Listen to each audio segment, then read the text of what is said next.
He'll get it back there.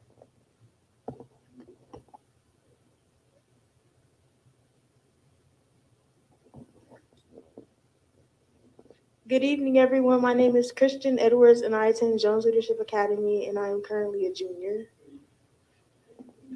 Hello. Okay, so my presentation is on Black Wall Street and our new Bloomberg lab that just opened up at Jones. Reconstruction. A period in America after the Civil War was to rebuild the South, and African Americans became citizens, which was the 14th Amendment. African Americans gained the right to vote, and that was the 15th Amendment. And they ran for political office and won congressional seats. So these are a couple of the first black members to be elected to the United States Congress. Unfortunately, people felt resentment about African American achievements. By the end of the Reconstruction period, Jim Crow laws were set in place. There were oh, okay. There were poll taxes to limit the African Americans to vote, to limit the African Americans, and voting was just a few of the laws that were passed. Through all of this, African Americans preserved, and an example of this was Black Wall Street. In 1906, O.W. Gurley bought 40 acres of land in Tulsa, Oklahoma. He sold parts of that land to African Americans. His vision was to create something for Black people by Black people. All of the businesses were owned by African Americans. Some of them were banks, grocery stores, movie theaters, salons, pool halls, and offices for doctors, lawyers, and dentists. They also had their own schools, post office, and banks. The town generated wealth in the Black community and made many African Americans prosperous.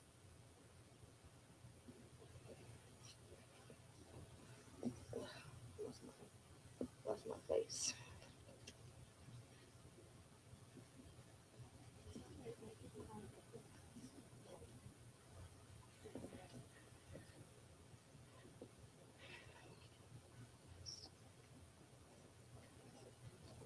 Already took focus. I'm still in the pictures.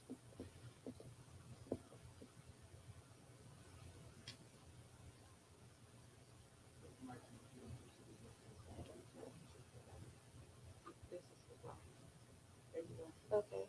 So Jeremiah Hamilton was known as the Prince of Darkness and was born in 1806 and died in 1875.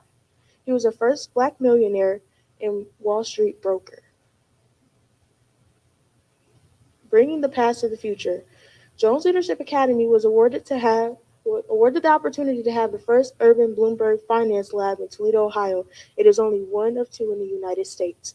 Students will learn about portfolio management, commodities, equities, economic indicators, currencies, and options. Thank you for listening.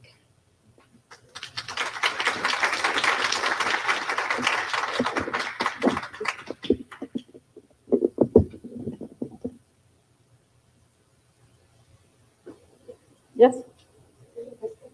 Oh, sure. Let's do that. Can we get a picture? We're going to meet you in the back by the TPS wall and get a picture, okay?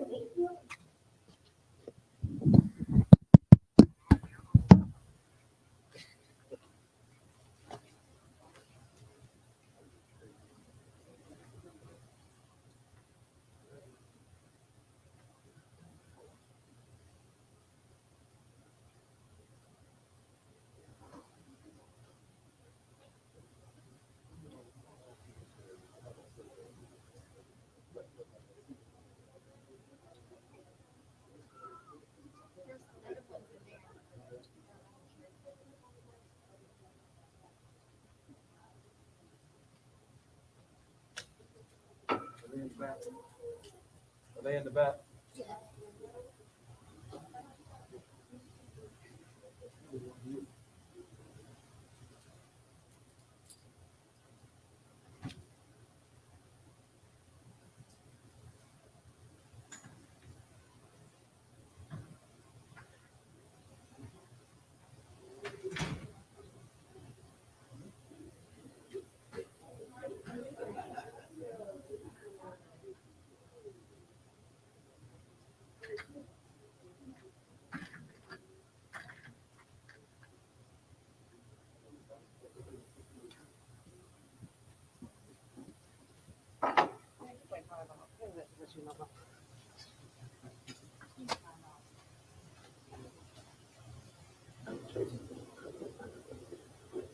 Thank I'd you, just say- Dr. Barnett and JLab staff and student. Awesome. And now I have the honor of announcing those employees who have given retirement notice with 25 years or more of service. Sandra Haskins, miscellaneous laborer, at the administration building, 25 years of service. Amy Whaley, fifth grade teacher at Beverly, 25 years of service. Janet Einhart, seventh grade teacher at Ottawa River, 27 years of service. Janet Reynolds, campus protection officer at Scott, 29 years of service. Linda Quapich, secretary, Mayfair Early Childhood, 30 years, 2 months of service. Judith Jones, bus aide transportation, 35 years, 11 months of service. That is for a total of 172 years and 7 months of service at Toledo Public Schools. Congratulations.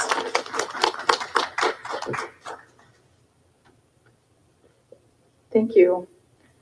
I wanted to say thank you to our students and the leadership at JLB for coming and doing that presentation. I loved your introduction, Mrs. Myers, but I was really relieved when I saw them come forward to do the PowerPoint, because it's really exciting stuff going on over there. I appreciate that. We are at section 3, community comments. I believe we are going to recognize Ms. Smith. Is she here? Does not appear to be here. So we can go on to section 4, organizational input. We're happy to have someone here representing Parent Congress, Ms. Morales. Do you have? Thank you.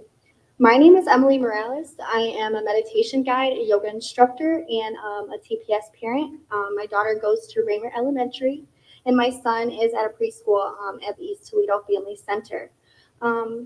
Thank you for allowing me the time and space to contribute what I have to offer to this meeting this evening. My intentions and purpose behind speaking here today is to introduce some more practices of mindfulness into the schooling systems through workshops, introducing them to allow the parents to practice at home and in the classroom as well. As we all know, and I'm sure are familiar, that a majority of our children, students, parents, as well as teachers are experiencing high levels of stress and reactivity, resulting in a number of issues we face within our school systems. Some are low test scores, disruptiveness, lack of concentration, and low attention span.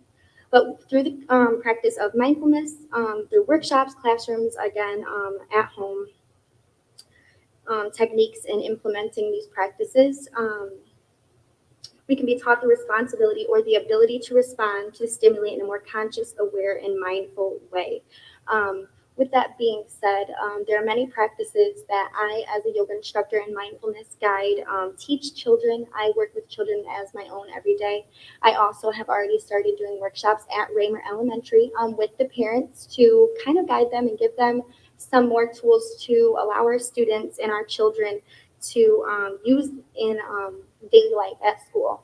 Developing greater levels of social emotional awareness. Many of us parents don't realize that our children's social emotional development has more to do with their relationship with their self than it does with the world around them.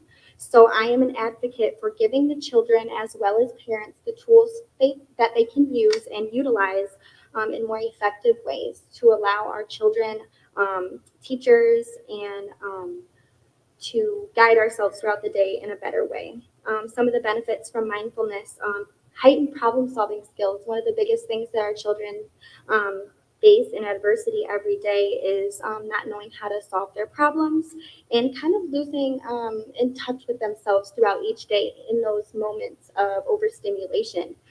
So as we gain self-awareness, we'll be able to gain our higher social emotional development, as well as less stress.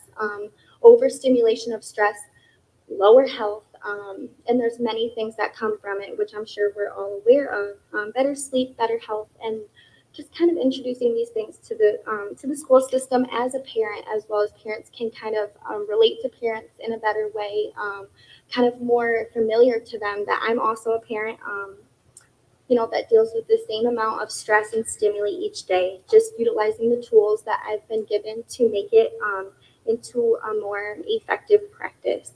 With that being said, thank you for allowing me the time and space to share what I have today. And thank you. Thank you. Our next on organizational input would be Mr. Emilio Ramirez from TAP. Thank you for joining us. Okay, well, thank you. In section 5, comments by the board. Can we start here? Mr. Vasquez, sure. Thank you. The only comments I have, first of all, I love the presentation. I learned something in those very short few minutes. I learned some things I did not know, which is good. One of the things I wanted to say tonight is that when we go over the board agenda, which is the consent agenda, oftentimes FACE committee, which is the family engagement, and family, student, and community engagement committee, we often say we don't have any action items. So I'm going to try to make a point of every month talking about that committee. We spend sometimes 2.5 hours. And what I can say is that we can be TPS proud of the people who are there. One of the reasons we spend so much time is we have a whole cadre of people there. I won't mention all of them because I'm afraid I would forget somebody, and they are all equally important. But we have this whole cadre of people who represent the resources that the public schools offers. And, some of those are Parent University, some of those are our hubs, some of those are mental health services that we provide, our homelessness services that we provide. And what we find is that there are a lot of action items that don't come to the board to take action, to take formal action. There's no resolution that we have to present, and there's no resolution often that we have to act on. But when Ms. Barnes, who's co-chair, and myself are in these meetings, we're always taken with the commitment that our staff have to the community and representing the whole child and the family. And I know we focus on academics, we focus on athletics, but we also are focusing on trying to get services into the community. And, one of the things that Ms. Barnes and I always comment on is that we wonder how many people in our community really know the wealth of services that we provide. A lot of our conversation is, how do we get the word out? How do we get the message out that those services are there for them and for them to be able to take advantage of?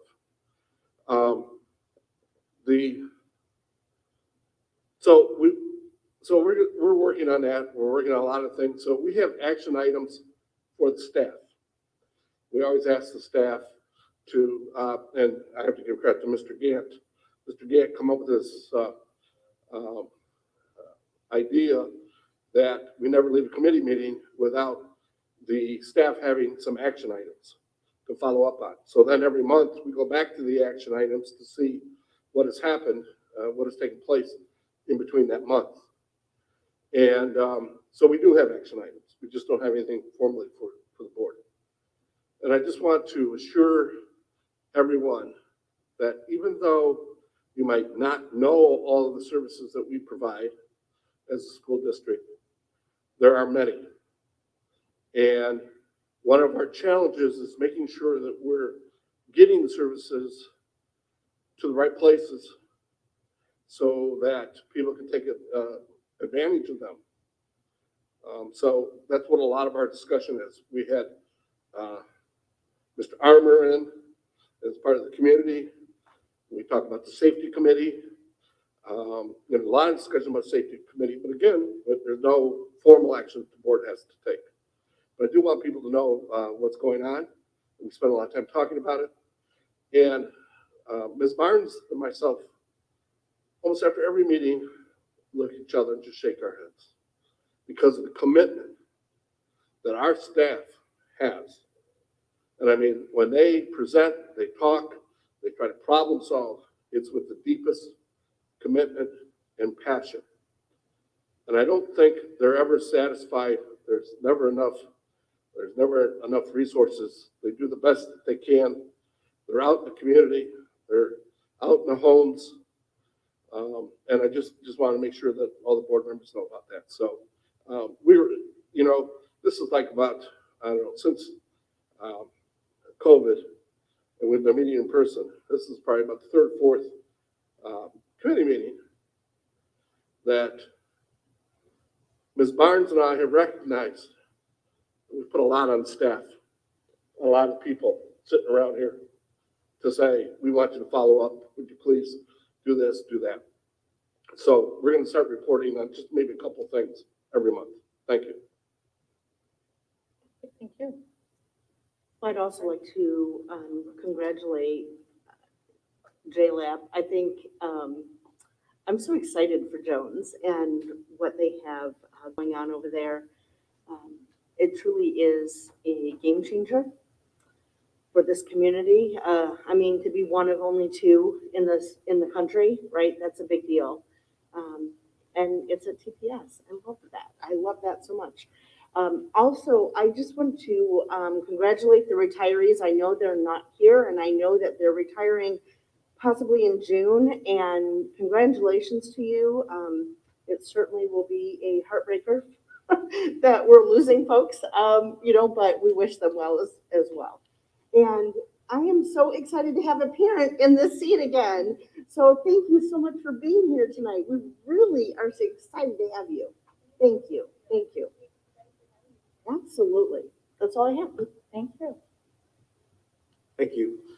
Just real quick, I want to echo the sentiments of Mrs. Varwig that I'm so excited for Jones Leadership Academy and being one of two schools, and I think that no better school is qualified than Jones for this Bloomberg lab. And very excited for them. And also I want to thank Rogers High School for opening up with our Black National Anthem, just celebrating the cultural connect of this month with Black History Month and things of such. So we're very appreciative to Rogers and the great singing that they did. Finally, when a preacher gets up and says, I won't be long, that means absolutely nothing. But as a board member, I want us to continue thoughts and prayers for the family of Demir Ezel. We were at Glenwood this week, and to see the students and the staff, and they need support. They need thoughts, they need prayers.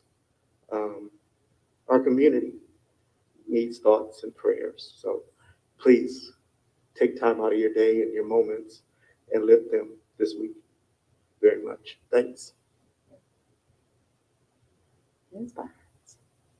Thank you, Madam Chair. Welcome. I'm a TPS parent as well, so awesome to see you. A lot has been already said, but is that a school bell? Oh.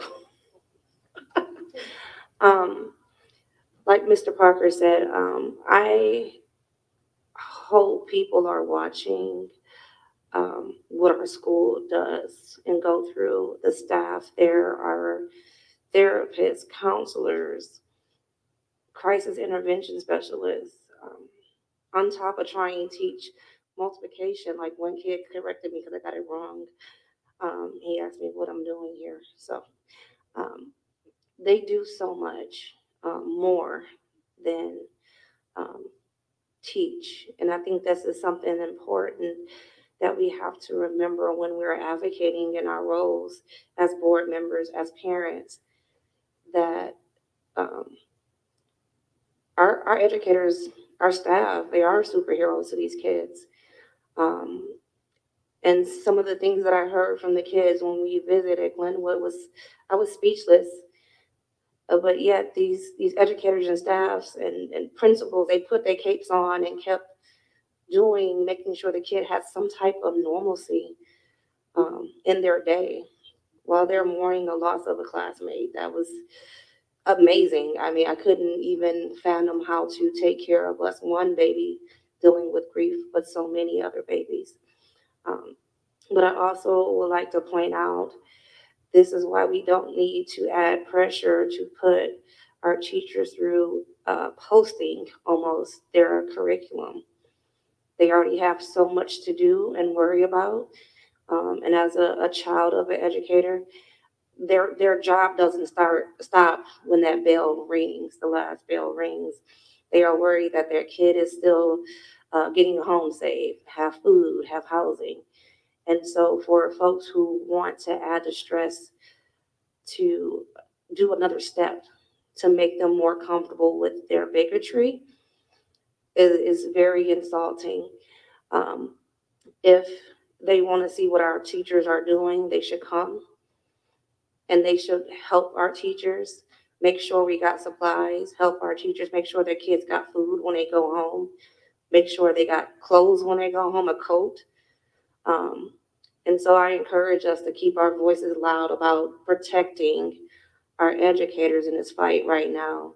Um, and just the notion that they don't know what they're doing and we don't trust them is an insult, because when we went, and I can't remember what day it was because my days all running together, but when we went into that school, everybody knew what to do and more for those babies. And that doesn't come with a degree. I'm telling you that now. That comes from the heart. And so I am truly grateful for Glenwood staff and the principal, Dr. Carr over there. They are doing an amazing job during this tough time. And also thank you, Rogers Choir, for honoring our Black National Anthem this evening. I truly appreciate it. And if you don't know the words to that song, please look it up. That's our warrior song for so much pain and still finding Black joy. And I think we all can learn from that right now. Thank you. Thank you. It's the button. There's a button that makes a noise. Sorry, I'll try not to touch it. Thank you, and it's going to be hard to follow that. I really appreciate your bringing your authentic passion for this work to us at this time, and it's just so hard to even imagine what those families or the schools are going through. And I certainly sign up for trusting educators and stopping the madness, this attack on public education from so many different fronts. And now it's at the classroom door. It's one thing for them to attack us and expect us to have policies that are not conducive to learning, but when it comes right to the classroom door, I think we really need to really hold the line the best we can on those things. I want to thank Mr. Vasquez for mentioning the committee work, and I think it'll be interesting to hear from time to time what some of the highlights are from the committees, and I'll use my comments as I move into the consent agenda. You'll hear me, say the titles of each of these committees and who the chairs are, but again, everyone has had at least one meeting for each of their 3 or 4 committees a month to bring this work forward. I'm just going to mention the Technology Improvement and Processes Committee, and they, Mr. Vasquez is on that committee with me, and they look at technology and processes, just as you might imagine, but they also, last year, when it was first brought to us by Mrs. Varwig, set in motion the process for how administration initiatives make their way to our committees, right? So when do they get to committee? When are they just being, talked about and thought about? And at what point, how do they find their way to a committee home? So that's been, it's been interesting to see that process play out. And I really appreciate the administration's efforts on that. And I've started to see some of the emails that say, hey, we have this idea. It's not going, it hasn't gone anywhere yet, but we want you to know there's an idea. You might hear bits and pieces about our idea. And as soon as we've, looked at it a little more closely and kind of maybe Mr. Stechel has had a chance to look at the return on investment, then it eventually will make its way into a committee home for the appropriate board oversight. So the committees are an important aspect of what we do here. Go ahead. Yeah, I didn't know when you were gonna go into the formal agenda, but I just want to add one more thing. I guess I feel kind of personal tonight, but when our students and our staff were up here at the microphone talking, I couldn't help but notice how nervous the student was. And it's almost Barnes, saying very lightly, take your time, whatever. And all of us who have sat in the president and vice president's chair, we feel that way. And I just want to make sure that people know, I think what happens is this looks like it's a real formal setting, and I think that's appropriate because we do important business. But on the other hand, I think that people should realize that the people who come, the parents and the students and their staff, are the important ones. We are not. I think they get nervous because they think they're talking to important people. But I know my fellow board members, and I know I can speak for all of them. We are not the important ones here. It is the students, the staff, anybody who comes from the community is really important, and that's what we feel about it. So I'd like to find a way to put people at ease. And, Ms. Barnes, I saw you reaching out. Ms. Varwig and Ms. Gherkin and myself have done that. We want to just say, hey, don't worry about it. You lose your place. You're nervous. They don't need to be nervous. They need to know we think they're the important ones. That's all I want to say. I wanted to tell them if it weren't for Miss Gretchen's, I would lose my place every night. So every board meeting, and I even had to ask her to go back and put page numbers on these, because if I start flipping through them, they won't be in order anymore, and I'll lose my place. So absolutely, right on target. So I am going to read through section 6, the consent agenda, and then we'll look for a motion to approve it. So 601 through 621 are the consent agenda. 601 through 605 is the Human Resources, Staff Development, and Training Committee. Chair Polly Taylor Gherkin, co-chair Randall Parker. Items 606 to 611, Finance and Business Operations Committee, Chair Mr. Vasquez, and co-chair Mrs. Varwig. Item 612, Technology Improvements and Processes Committee. There are no action items from that committee. Chair myself and co-chair Mr. Bob Vasquez. Item 613 to 615, Board Curriculum Instruction and Academic Excellence Committee, Chair Polly Taylor Gherkin, co-chair Chris Varwig. Item 616, chaired by Sheena Barnes and co-chaired by Bob Vasquez. No action items this month. I believe they had to cancel their committee meeting for a snow day. Item 617, Arts, Athletics, and Student Activities Committee. No action items this month, but that is chaired by Chris Varwig and co-chaired by Randall Parker. Items 618 and 619 are the Family and Community Engagement Committee, FACE Committee, which we highlighted nicely tonight. Thank you. The chair, Bob Vasquez, and co-chair, Ms. Sheena Barnes. I would like to request a motion to approve the consent agenda. So moved. Second. It's been moved by Ms. Barnes and seconded by Mr. Vasquez. If there's no discussion, Treasurer, please call the roll. Mr. Parker, Yes. Mrs. Varwig, Yes. Mr. Vasquez, Yes. Ms. Barnes, Yes. Mrs. Gherkin. Yes. Okay, so we are to the section 8, the discussion section. These are some items that were previously pulled from our consent agenda. So item 8.01, which is the non-certified section from our HR committee. I would like to request a motion to approve this item. So moved. So moved. It's been moved and seconded. If there's no discussion, Treasurer, please call the roll. Mr. Parker, Yes. Mrs. Varwig, Abstain.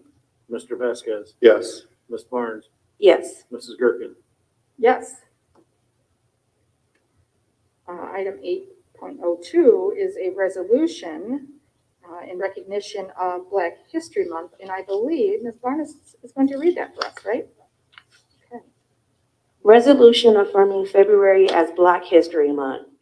Whereas February has been designated Black History Month by various official bodies and is celebrated as such in schools, businesses, and governmental agencies throughout the nation. And whereas the Board of Education of Toledo City Schools District, the board, recognize that each student needs an opportunity to understand the common humanity underlying all people, to develop pride in his or her own identity and heritage, and to understand, respect, and accept the identity and heritage of others. And whereas the board further recognizes and celebrates the value of diversity and the richness of cultural heritages within the city of Toledo and within the district, and the integral part each of our many communities play in overall fabric of our history as well. Whereas the option, my glasses are fogging up. Observance permits our community to re-examine its role in preserving the civil rights of all citizens. And whereas the board acknowledges the complex societal and historical facts that contribute to inequities within our schools district, and whereas the board affirms its commitment to appreciating, celebrating, and valuing its African American students, and recognize the importance of acknowledging the history, culture, and struggles of our African American community. And whereas Ohio Learning Standards for Social Studies require that fact-based history, I'm going to say that again, fact-based history from our state, the region, the nation, and the world must reflect the experience of men, women, and children of different racial, religious, and ethnic groups, and must be integrated at all levels. Now therefore be it resolved by the Board of Education of Toledo City School District that Section 1, the board affirms that Toledo Public School recognized February as Black History Month. Section 2, this resolution shall be in full force and in effect from it immediately after its adoption and shall supersede any prior resolutions or acts of this board, which may be inconsistent or duplicative with the provisions of this resolution. In Section 3, it is hereby found and determined that all formal actions of this board concerning and relating to this passage of this resolution were taken in an open meeting of this board, and that all deliberations of this board and any of its committees that result in such formal action were in the meetings open to the public in compliance with all legal requirements, including Section 121.22 of the Ohio Revised Code. So moved. Second. It's been moved and seconded. Discussion. Thank you. Again, I'm very excited to be able to share this resolution and acknowledging Black History Month. And also, again, you'll hear me say the cultural connection of our district and who we are, appreciating all walks of life, all people. And so we're very excited to be able to share this resolution. Thank you. I just want to say thank you to our staff, our cabinet members, and our board members, because I know the importance of being seen, and not just as a Black woman, but as different identities, the importance of being seen and heard and valued. And I know this may be words to some, but here in TPS, we do actions. And I'm so proud of the work that our DEI department, which is diversity, equity, and inclusion, and I'm probably getting it wrong, and Ms. Jeffrey's gonna check me, Dr. Jeffrey, excuse me, is gonna check me when she sees that. But the work that they're doing to make sure that every student, every staff member is welcomed and seen. And this resolution is just another step in the right direction.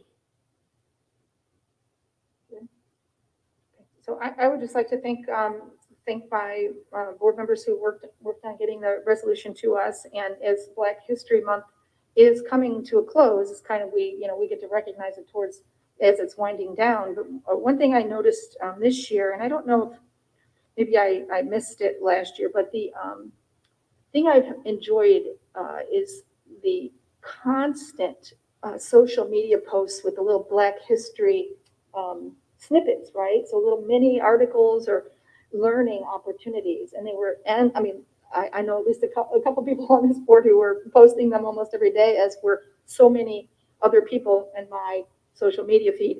And I really appreciated that. I really, I took the time to stop and read some things. And of course, it's always a reflection to realize how little you know and how much there is to know. But I just want to say I appreciate it for all the people who were feeding it to me on social media throughout this whole month. And I learned a lot, and I really appreciated it. If there's no further discussion, go ahead. Yeah. Yeah, well, you know what, first of all, I want to thank my colleagues for bringing this forward. I think this is always important, and we should be intentional about it. So thank you for doing that. You know what, and again, I love the term cultural connection, so I'm probably going to take that from you. I think that this is really important resolution, and we should be consistent in our approach. And I know that we have a lot of fight, right, in not only our board but in our district, and what we need to come up against maybe at the state level. So to me, this speaks of teaching the truth, and that really, at the end of the day, is what we should be about. So thank you for bringing it forward. There's no further discussion. We can call the roll. Mr. Parker, Yes. Mrs. Varwig, Yes. Mr. Vasquez, Yes. Ms. Barnes, Yes. Mrs. Gerken. Yes. So the last thing on the discussion section is I would love for my board members to consult their calendars to see if we can schedule a special board meeting to do a working session or retreat. I'm thinking, when is spring break exactly? Like,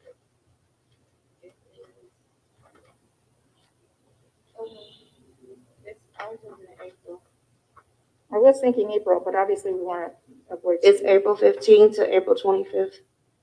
Okay, so did we want to try to get it in before spring break, like that week of between like the 4th and 13th somewhere? I just want to let you know I will be gone between the 6th and the 13th. 6th and 13th. So either the 4th, 5th, or after spring break, right? Or no, 11, 12. You know what, I need to check my Ohio School Board Association calendar first before I commit. Okay. So why don't I do that, and then maybe we could do this via email where we're looking through dates and. Yeah, so yeah. we'll throw some dates around, but at least we have some parameters. Either we fit it in between Mr. Vasquez being out of town and spring break, or we do it right after. And then any thoughts about amount of time? Do you prefer a Saturday? Do you want to come at, and spend several hours starting at 3 or 4 or 5 o'clock, whatever? Any thoughts about that? Because I'm thinking about like 3 hours to 3 to 4 hours.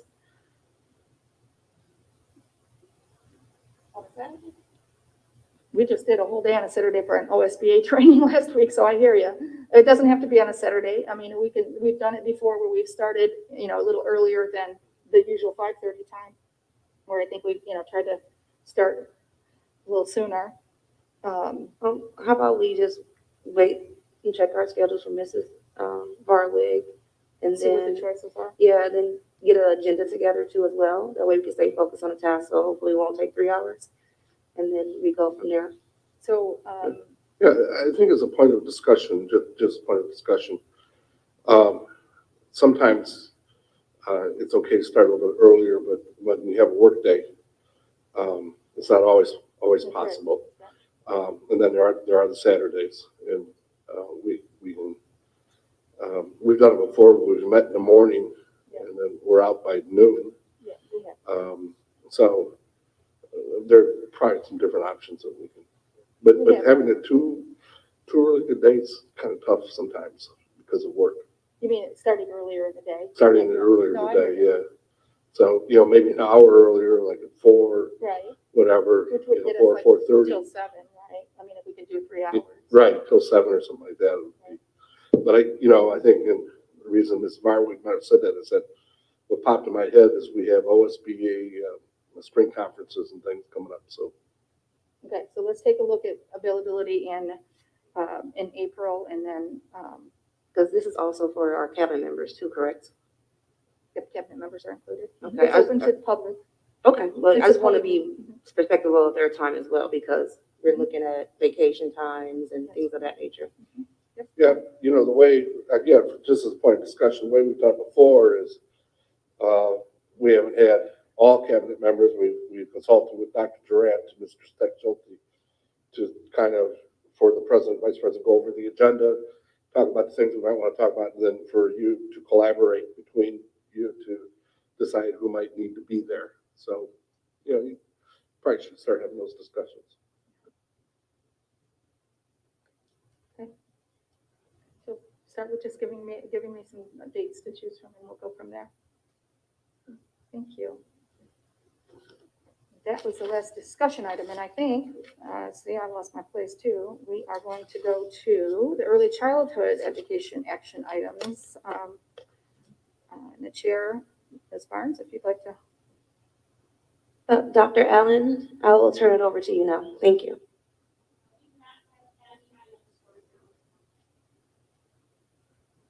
Okay. Dr. Parker, you have, not to give everybody a title now. Mr. Parker, do you have anything to say about ECE? No, thank you. I'll turn back over to you, Madam President.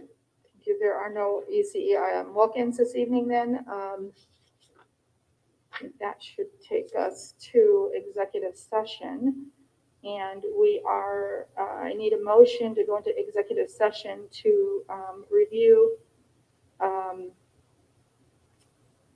negotiations or bargaining agreements. So moved. Second.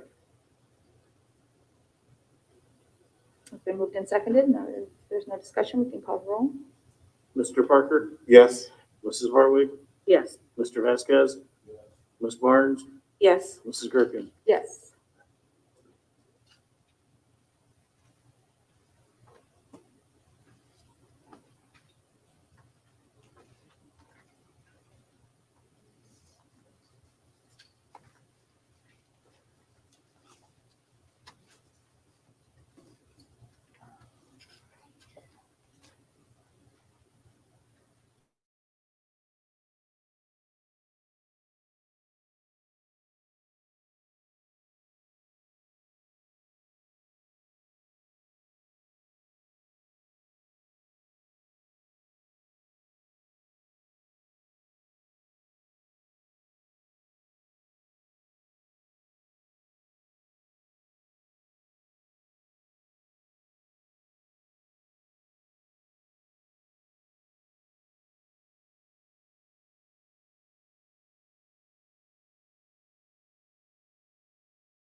We need a motion to return from executive session.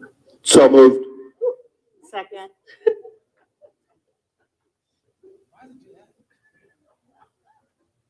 Seeing no discussion, Treasurer, please call the roll. Mr. Parker, Yes. Mrs. Barwig, Yes. Mr. Vasquez, Yes. Ms. Barnes, Yes. Mrs. Griffin. Yes.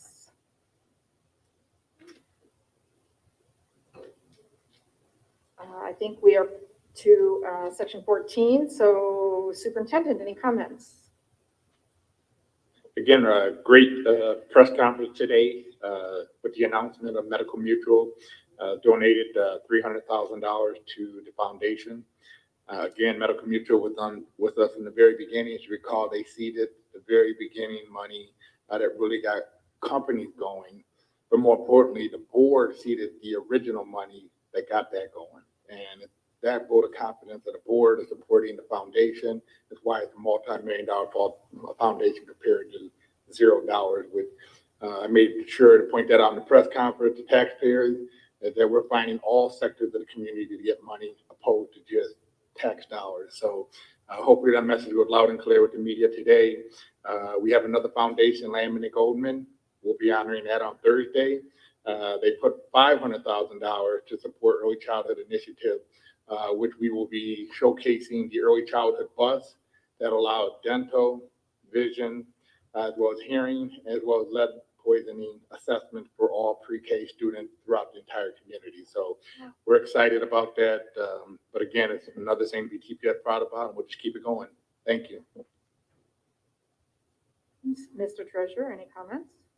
I have no comments this evening. Board members? Around we go. I have no further comments. Well, I just want to say thanks to everyone. And then just to, I look forward to the coming months. We're in curriculum, we're talking about two of my favorite subjects, block scheduling and middle school programming. So we'll call it that. No further comments. Thank you. I just have to add that also we're talking about bringing in parenting teams in curriculum committees. So I know that's another passion for you, Ms. Barnes. So maybe we'll have to bring you in to help move that discussion along a little bit sometimes. We're working on it. I don't have anything else. Yeah, I just wanted to, oh, I'm doing a bob, hold on. I just wanted to remind everyone that Black history is American history and it should be taught, celebrated, and every day, 365 days a year, not just for February. Thank you. Thank you. I'm ready for a motion to adjourn. So moved. Second. It's been moved and seconded. Seeing no discussion, please call the roll. Mr. Parker, Yes. Mrs. Barwig, Yes. Mr. Vasquez, Yes. Ms. Barnes, Yes. Mrs. Griffin. Yes. We are adjourned. Thank you, everyone.